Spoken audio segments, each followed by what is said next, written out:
ರಾಜ್ಯಶಾಸ್ತ್ರ ವಿಷಯದ ವಿದ್ಯಾರ್ಥಿ ಬಂಧುಗಳೇ, ಇವತ್ತು ಭಾರತ ಕಂಡ ಅನೇಕ ರಾಜಕೀಯ ಚಿಂತಕರ ಪೈಕಿ ಅತ್ಯಂತ ಅಗ್ರಗಣ್ಯನಾಗಿರ್ತಕ್ಕಂತಹ ಕೌಟಿಲ್ಯನ ಬಗ್ಗೆ ಒಂದಿಷ್ಟು ಆತನ ಜೀವನದ ಬಗ್ಗೆ ತಿಳಿದುಕೊಳ್ತಕ್ಕಂತಹ ಪ್ರಯತ್ನ ಮಾಡೋಣ.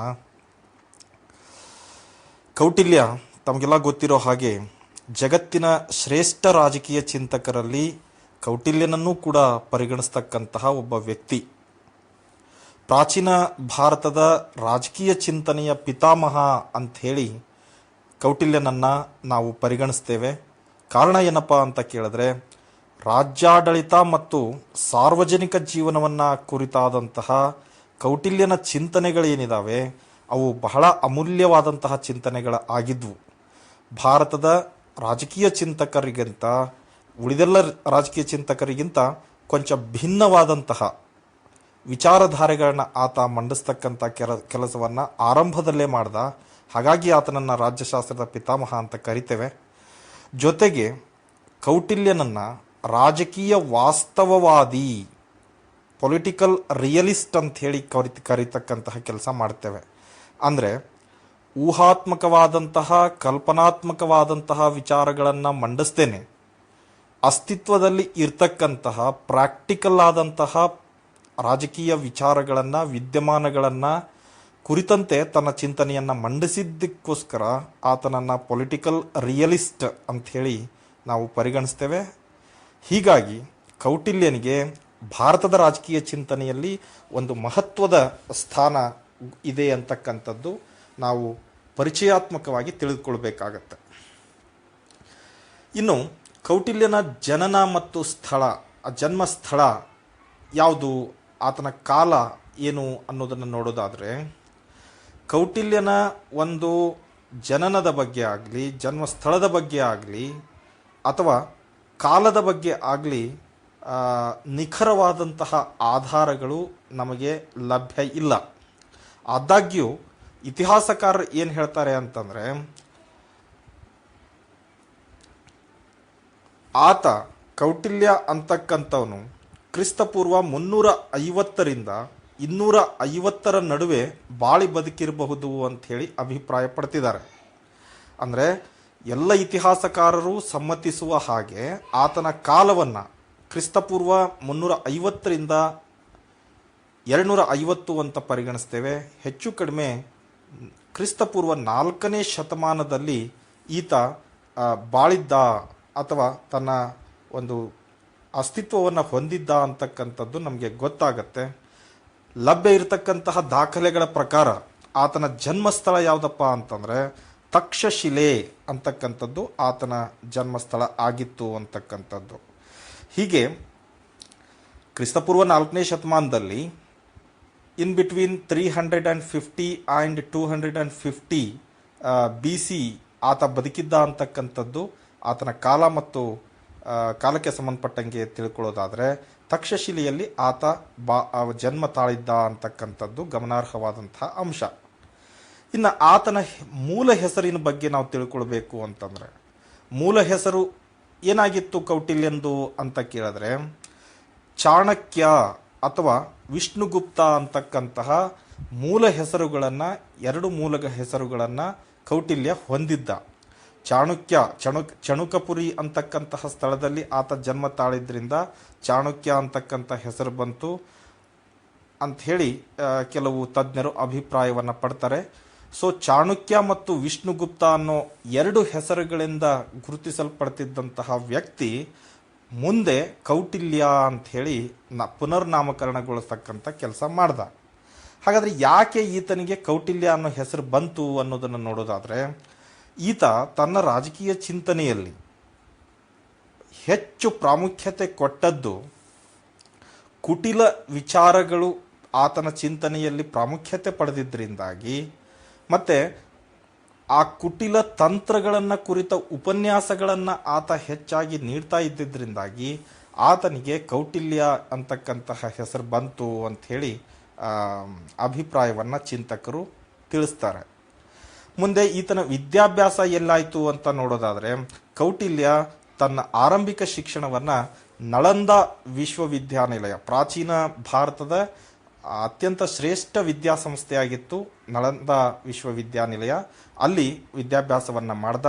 ವಿದ್ಯಾರ್ಥಿ ದೆಸೆಯಲ್ಲಿದ್ದಾಗಲೇ, ನಳಂದ ವಿಶ್ವವಿದ್ಯಾನಿಲಯದಲ್ಲಿ ಇದ್ದಾಗಲೇ ಮೌರ್ಯ ಸಾಮ್ರಾಜ್ಯದ ಸ್ಥಾಪಕನಾದಂತಹ ಚಂದ್ರಗುಪ್ತನ ಸಹಪಾಠಿಯಾಗಿ ಈತ ಅಧ್ಯಯನವನ್ನು ಮಾಡಿದ್ದ. ಅವರಿಬ್ಬರೂ ಕೂಡ ಉತ್ತಮ ಸ್ನೇಹಿತರಾಗಿದ್ದರು ಅಂತಕ್ಕಂಥದ್ದು ಗಮನಿಸಬೇಕಾದಂತಹ ಅಂಶ. ಇನ್ನು ಮುಂದುವರೆದು ಸಾಮ್ರಾಜ್ಯ ಸ್ಥಾಪನೆಯಲ್ಲಿ ಪಾತ್ರವನ್ನು ವಹಿಸ್ತಾನೆ ಕೌಟಿಲ್ಯ ತನ್ನ ಯವನಾವಸ್ಥೆ ನಂತರ. ಅದರ ಬಗ್ಗೆ ಒಂದಿಷ್ಟು ಮಾಹಿತಿಯನ್ನು ನಾವು ತಿಳಿದುಕೊಳ್ಳೋದಾದರೆ, ಈ ಶಿಕ್ಷಣವನ್ನು ಪಡೆದಂತಹ ಕೌಟಿಲ್ಯ ಮುಂದೆ ಉದ್ಯೋಗವನ್ನು ಅರಸಿ ನಂದ ಸಾಮ್ರಾಜ್ಯ ಇತ್ತು ಅವತ್ತು. ನಂದರಸ ಧನನಂದನನ ಆಸ್ಥಾನಕ್ಕೆ ಹೋಗಿ ಉದ್ಯೋಗವನ್ನು ಪಡ್ಕೊಳ್ಳೋದಕ್ಕೆ ಪ್ರಯತ್ನವನ್ನು ಮಾಡ್ತಾನೆ, ಭೇಟಿಯಾಗ್ತಾನೆ. ಆದರೆ ನಂದರಸ ಧನನಂದನ ಅಹಂಕಾರಿಯಾಗಿದ್ದ. ಆ ವ್ಯಕ್ತಿ ಭೇಟಿಯಾಗೋಕ್ಕೆ ಹೋದಂತಹ ಸಂದರ್ಭದಲ್ಲಿ ಕೌಟಿಲ್ಯನಿಗೆ ಸಾಕಷ್ಟು ಅಪಮಾನ ಆಗತ್ತೆ. ನೀನು ಕುರೂಪಿಯಾಗಿದೆಯಾ, ನಿನ್ನಂಥವನಿಗೆ ನನ್ನ ಆಸ್ಥಾನದಲ್ಲಿ ಉದ್ಯೋಗ ಕೊಡೋದಿಕ್ಕೆ ಸಾಧ್ಯವಿಲ್ಲ ಅಂಥೇಳಿ ಕೌಟಿಲ್ಯನನ್ನ ಧನನಂದನ ಅವಮಾನಿಸ್ತಕ್ಕಂಥ ಕೆಲಸ ಮಾಡ್ತಾನೆ. ಆ ಒಂದು ಸನ್ನಿವೇಶದಲ್ಲಿ ಕೌಟಿಲ್ಯ ಏನು ಮಾಡ್ತಾನೆ ಅಂತಂದರೆ, ತನಗಾದ ಅವಮಾನಕ್ಕೆ ಸೇಡನ್ನು ತೀರಿಸಿಕೊಳ್ಳಲೇಬೇಕು, ಈ ಧನನಂದನನ ಅಹಂಕಾರವನ್ನು ನಾನು ನಾಶಗೊಳಿಸಲೇಬೇಕು ಅಂಥೇಳಿ ಒಂದು ತೀರ್ಮಾನವನ್ನು ಮಾಡ್ತಾನೆ. ಜೊತೆಗೆ ತಾನು ಕಟ್ಟಿದ ಜಡೆಯನ್ನು ಬಿಚ್ಚಿ ನಂದ ವಂಶವನ್ನು ಸಂಹಾರ ಮಾಡುವವರೆಗೆ, ಧನನಂದನನ ಅಹಂಕಾರವನ್ನು ನಾಶಗೊಳಿಸಿ ನನ್ನ ಅವಮಾನಕ್ಕೆ ಸೇಡು ತೀರಿಸಿಕೊಳ್ಳುವವರೆಗೆ ಬಿಚ್ಚಿದ ಜಡೆಯನ್ನು ವಾಪಸ್ ಕಟ್ಟೋದಿಲ್ಲ ಅಂಥೇಳಿ ಶಪಥ ಮಾಡ್ತಾನೆ. ಆ ಶಪಥವನ್ನೇ ಇವತ್ತಿಗೂ ನಾವು ಚಾಣಕ್ಯ ಶಪಥ ಅಂಥೇಳಿ ಅದು ಇತಿಹಾಸದಲ್ಲಿ ಪ್ರಸಿದ್ಧವಾಗ್ತಕ್ಕಂಥ ಕೆಲಸ ಮಾಡ್ತದೆ. ಹೀಗೆ ಆತನ ಒಂದು ಶಪಥದ ಅನ್ವಯ ಸಾಕಷ್ಟು ಶ್ರಮಪಟ್ಟು ಚಂದ್ರಗುಪ್ತನ ಒಂದು ಸಹಾಯವನ್ನು ಪಡೆದು ಏನು ಮಾಡ್ತಾನೆ ಅಂತಂದರೆ, ನಂದ ಸಾಮ್ರಾಜ್ಯವನ್ನು ಸೋಲಿಸಿ ಮೌರ್ಯ ಸಾಮ್ರಾಜ್ಯ ಸ್ಥಾಪನೆಯಲ್ಲಿ ಮಹತ್ವದ ಪಾತ್ರವನ್ನು ಕೌಟಿಲ್ಯ ವಹಿಸ್ತಾನೆ. ಮೌರ್ಯ ಸಾಮ್ರಾಜ್ಯ ಸ್ಥಾಪಕನಾಗಿ ಚಂದ್ರಗುಪ್ತ ಮೌರ್ಯ ಸಾಮ್ರಾಜ್ಯದ ಅಧಿಪತಿಯಾದರೆ, ಕೌಟಿಲ್ಯ ತನ್ನ ಸ್ನೇಹಿತನೇ ಆಗಿರ್ತಕ್ಕಂಥ ಚಂದ್ರಗುಪ್ತನಿಗೆ ಆಪ್ತ ಸಹಾಯಕನಾಗಿ ಪ್ರಧಾನಮಂತ್ರಿಯಾಗಿ ಕಾರ್ಯವನ್ನು ನಿರ್ವಹಿಸ್ತಾನೆ ಅಂತಕ್ಕಂಥದ್ದು ನಾವು ಗಮನಿಸಬೇಕಾದ ಅಂಶ. ಇನ್ನು ಕೊನೆಯ ದಿನಗಳು ಹೇಗಿದ್ವು ನಮ್ಮ ಕೌಟಿಲ್ಯನು ಅನ್ನೋದನ್ನು ನೋಡೋದಾದರೆ, ಕೆಲಕಾಲದವರೆಗೆ ಚಂದ್ರಗುಪ್ತನ ಮೌರ್ಯನ ಜೊತೆ ಆತನಿಗೆ ಆಪ್ತ ಸಲಹೆಗಾರನಾಗಿ ಕೆಲಸ ನಿರ್ವಹಿಸಿ ಮೌರ್ಯ ಸಾಮ್ರಾಜ್ಯ ಒಂದು ಉತ್ತುಂಗ ಸ್ಥಿತಿಯನ್ನು ತಲುಪಲಿಕ್ಕೆ ಕಾರಣೀಕರ್ತನಾದಂತಹ ಕೌಟಿಲ್ಯ ಚಂದ್ರಗುಪ್ತನ ಮೌರ್ಯನ ನಂತರವೂ ಕೂಡ ಕೆಲ ಆಧಾರಗಳು ಏನು ಹೇಳ್ತವೆ ಅಂತಂದರೆ, ಆತನ ಮಗ ಚಂದ್ರಗುಪ್ತ ಮೌರ್ಯನ ಮಗ ಮತ್ತು ಅಶೋಕನ ತಂದೆ ಬಿಂದುಸಾರ ಅಂತ ಇರ್ತಾನೆ. ಆ ಬಿಂದುಸಾರನಿಗೂ ಕೂಡ ಸಲಹೆಗಾರನಾಗಿ ಕೆಲಸವನ್ನು ನಿರ್ವಹಿಸಿ ತದನಂತರ ನಿಧನ ಹೊಂದ್ತಾನೆ ಅಂತಕ್ಕಂಥ ಅಂಶವನ್ನು ಕೆಲವು ಆಧಾರಗಳು ತಿಳಿಸ್ತವೆ. ಹೀಗೆ ಕೌಟಿಲ್ಯ ಅಂತಕ್ಕಂಥವನ ಜೀವನ ಕ್ರಿಸ್ತ ಪೂರ್ವ 4ನೇ ಶತಮಾನದಲ್ಲಿ ತಕ್ಷಶಿಲೆಯಿಂದ ಆರಂಭವಾಗಿ ಸಾಮ್ರಾಜ್ಯ ಸ್ಥಾಪನೆ, ನಂದ ಸಾಮ್ರಾಜ್ಯದಲ್ಲಿ ನಳಂದ ವಿಶ್ವವಿದ್ಯಾನಿಲಯ ವಿದ್ಯಾಭ್ಯಾಸವನ್ನು ಪಡೆದುಕೊಂಡು ನಂದ ಸಾಮ್ರಾಜ್ಯವನ್ನು ನಿರ್ವಂಶಗೊಳಿಸಿ ಮೌರ್ಯ ಸಾಮ್ರಾಜ್ಯವನ್ನು ಸ್ಥಾಪಿಸಿ ಬಿಂದುಸಾರನಿಗೆ ಸಲಹೆ ನೀಡಿ ಆತ ನಿಧನವನ್ನು ಹೊಂದತಕ್ಕಂಥ ಕೆಲಸ ಮಾಡ್ತಾನೆ. ಇನ್ನು ಈತನ ಕೃತಿ ಬಹಳ ಮುಖ್ಯ, ಅರ್ಥಶಾಸ್ತ್ರ ಅಂತಕ್ಕಂಥದ್ದು. ಕೌಟಿಲ್ಯ ಅರ್ಥಶಾಸ್ತ್ರ ಅನ್ನೋ ಶೀರ್ಷಿಕೆಯುಳ್ಳಂತಹ ಒಂದು ಮಹಾನ್ ಗ್ರಂಥವನ್ನು ರಚಿಸ್ತಕ್ಕಂತಹ ಕೆಲಸ ಮಾಡ್ದ. ಕೌಟಿಲ್ಯ ರಾಜಕೀಯ ಚಿಂತನೆಗೆ, ಭಾರತದ ರಾಜಕೀಯ ಚಿಂತನೆಗೆ ಮತ್ತು ಜಗತ್ತಿನ ರಾಜಕೀಯ ಚಿಂತನೆಗೆ ನೀಡಿದಂತಹ ಒಂದು ಅಮೂಲ್ಯ ಕಾಣಿಕೆ ಅಂತಂದರೆ ಆತ ಬರೆದಂತಹ ಅರ್ಥಶಾಸ್ತ್ರ ಗ್ರಂಥ ಅಂತಕ್ಕಂಥದ್ದು. ಈ ಅರ್ಥಶಾಸ್ತ್ರ ಗ್ರಂಥವನ್ನು ಜಗತ್ತಿಗೆ ಪರಿಚಯಿಸಿದಂತಹ ಕೀರ್ತಿ ಶ್ಯಾಮಶಾಸ್ತ್ರಿ ಅಂತಕ್ಕಂತಹ ಒಬ್ಬ ಸಂಶೋಧಕನಿಗೆ ಸಲ್ಲುತ್ತೆ. ತಾಳೆಗರಿಯಲ್ಲಿ ಬರೆದಿಟ್ಟಂತಹ ಈ ಅರ್ಥಶಾಸ್ತ್ರವನ್ನು ಈ ಜಗತ್ತಿಗೆ ಪರಿಚಯಿಸಿದ್ದು 1905ನೇ ಇಸ್ವಿನಲ್ಲಿ ಶ್ಯಾಮಶಾಸ್ತ್ರಿಗಳು ಅಂತಕ್ಕಂಥವರು. ಈ ಅರ್ಥಶಾಸ್ತ್ರ ಗ್ರಂಥದಲ್ಲಿ ಏನು ಮಾಡ್ತಾನೆ ಅಂತಂದರೆ ರಾಜಕೀಯ ವಿಚಾರಗಳನ್ನು ಕೌಟಿಲ್ಯ ಮಂಡಿಸಿರುವುದನ್ನು ನಾವು ಗುರುತಿಸಬಹುದು. ರಾಜ್ಯಾಡಳಿತ ಮತ್ತು ಸಾರ್ವಜನಿಕ ಜೀವನಕ್ಕೆ ಸಂಬಂಧಪಟ್ಟಂಥ ಅನೇಕ ವಿಚಾರಗಳನ್ನು ಆತ ಈ ಗ್ರಂಥದಲ್ಲಿ ಬಳಸ್ತಕ್ಕಂಥ ಕೆಲಸವನ್ನು ಮಾಡಿದ್ದಾನೆ. ಈ ಅರ್ಥಶಾಸ್ತ್ರ ಅಥವಾ ರಾಜಕೀಯ ವಿಚಾರಗಳಿಗೆ ಸಂಬಂಧಪಟ್ಟಂತಹ ಒಂದಿಷ್ಟು ಚಿಂತನೆಗಳು ಕೌಟಿಲ್ಯನಿಗಿಂತ ಮೊದಲು ಕೂಡ ಭಾರತದಲ್ಲಿ ಇದ್ವು. ಮನುವಿನ ಮನುಸ್ಮೃತಿಯಲ್ಲಿ, ಆಮೇಲೆ ಕಮಾಂಧಕನ ನೀತಿಸಾರದಲ್ಲಿ, ರಾಮಾಯಣ ಮಹಾಭಾರತಗಳಲ್ಲೂ ಕೂಡ ರಾಜಕೀಯ ಚಿಂತನೆ ಇದ್ದರೂ ಕೂಡ ಆ ಎಲ್ಲ ರಾಜಕೀಯ ಚಿಂತನೆಗಳಿಗೆ ಪರಿಪೂರ್ಣತೆಯನ್ನು ತಂದುಕೊಟ್ಟದ್ದು ಅರ್ಥಶಾಸ್ತ್ರದಲ್ಲಿ ಹುದುಗಿರ್ತಕ್ಕಂತಹ ರಾಜಕೀಯ ವಿಚಾರಧಾರೆಗಳು ಅಂತಂದರೆ ಪ್ರಾಯಶಃ ತಪ್ಪಾಗೋದಿಲ್ಲ. ಅಂತಹ ಮೇರು ಕೃತಿಯನ್ನು ಕೌಟಿಲ್ಯ ರಾಜಕೀಯ ಚಿಂತನೆಗೆ ಕಾಣಿಕೆಯಾಗಿ ಕೊಡ್ತಾನೆ. ಈ ಅರ್ಥಶಾಸ್ತ್ರ ಗ್ರಂಥ 15 ಭಾಗಗಳನ್ನು ಮತ್ತು 180 ಪ್ರಕರಣಗಳನ್ನು ಹೊಂದತಕ್ಕಂತಹ ಕೆಲಸವನ್ನು ಮಾಡಿದೆ. 15 ಪಾರ್ಟ್ಸ್ಗಳು ಈ ಅರ್ಥಶಾಸ್ತ್ರ ಗ್ರಂಥದಲ್ಲಿದ್ದಾವೆ. ವಿಶೇಷ ಏನಪ್ಪ ಅಂತಂದರೆ ಇದು ಗದ್ಯ ಮತ್ತು ಶ್ಲೋಕಗಳ ರೂಪದಲ್ಲಿ ಬರೆಯಲ್ಪಟ್ಟಿದೆ ಅಂತಕ್ಕಂಥದ್ದು. ಅಗತ್ಯ ಬಿದ್ದಲ್ಲಿ ಶ್ಲೋಕಗಳನ್ನು ಬಳಸಿದ್ದಾನೆ, ಅಗತ್ಯ ಬಿದ್ದಲ್ಲಿ ಗದ್ಯ ರೂಪದಲ್ಲಿ ವಿಚಾರವನ್ನು ವಿವರಿಸ್ತಕ್ಕಂಥ ಕೆಲಸ ಮಾಡಿದ್ದಾನೆ. ಈ ಗ್ರಂಥ ರಾಜ್ಯಾಡಳಿತದ ಸಮಗ್ರ ಚಿತ್ರಣವನ್ನು ಒಳಗೊಳ್ತಕ್ಕಂತಹ ಒಂದು ಗ್ರಂಥ ಆಗಿದೆ. ಅಂದರೆ ಆ ರಾಜನ ಒಂದು ಹುದ್ದೆ ಸೃಷ್ಟಿ ಆಗಿದ್ದು ಹೇಗೆ, ರಾಜ್ಯನ ಅಧಿಕಾರಗಳು ಯಾವ್ಯಾವು, ರಾಜ್ಯದ ಉದ್ದೇಶಗಳು ಏನೇನು, ರಾಜನಾದವನ್ನು ತೆಗೆದುಕೊಳ್ಳಬೇಕಾದಂತಹ ಎಚ್ಚರಿಕೆಗಳಾವುವು, ಯುದ್ಧವನ್ನು ಯಾವ ರೀತಿ ನಿರ್ವಹಿಸಬೇಕಾಗತ್ತೆ, ರಾಜ್ಯ ಹೊಂದಿರತಕ್ಕಂತಹ ಮೂಲಾಂಶಗಳು ಯಾವ್ಯಾವು, ಇಂತಹ ಅನೇಕ ವಿಚಾರಗಳನ್ನ, ರಾಜಕೀಯ ವಿಚಾರಗಳನ್ನ ಇದರಲ್ಲಿ ಆತ ಮಂಡಿಸ್ತಕ್ಕಂತಹ ಕೆಲಸ ಮಾಡಿದ್ದಾನೆ.